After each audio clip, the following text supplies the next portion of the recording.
Matagumpay na ikinasa ng mga tauhan ng Bataraza Municipal Police Station sa Palawan ang isang operasyon na nagresulta sa pagkakaaresto ng isang wanted person at isang drug suspect.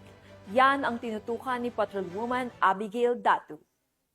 Ang dalawang individual kabilang ang isang wanted person na may standing warrant sa Barangay Marangas, Bataraza, Palawan nitong Agosto taong kasalukuyan. Kinilala ang mga suspect na sina alias Hanil, 31 years old at residente ng Barangay Inugbong na inaresto sa bisa ng warrant of arrest na inilabas ng 9th MCTC, Brooks Point, kaugnay sa kasong paglabag sa Republic Act 10863 o ang Customs Modernization and Tariff Act. May nakatakda itong piyansa na nagkakahalaga ng 2,000 pesos para sa kanyang kaso. Kasama ring naaresto si alias Ferds, 29 years old, magsasaka at residente ng Barangay Marangas sa nasabing bayan.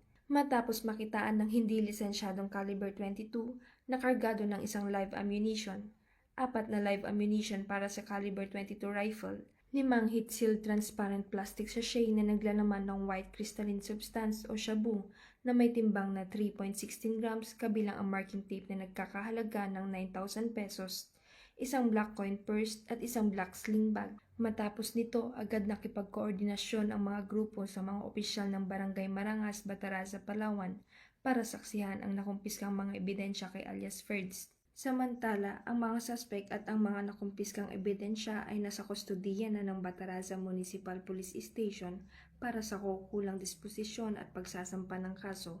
Kakaharapin ni alias Hanil ang kasong paglabag sa Republic Act 10863 habang si alias Ferds ay sasampahan ng mga kaso sa ilalim ng Republic Act 10591 o ang illegal possessions of firearms and ammunition at Republic Act 9165 o ang Comprehensive Dangerous Drugs Act of 2002.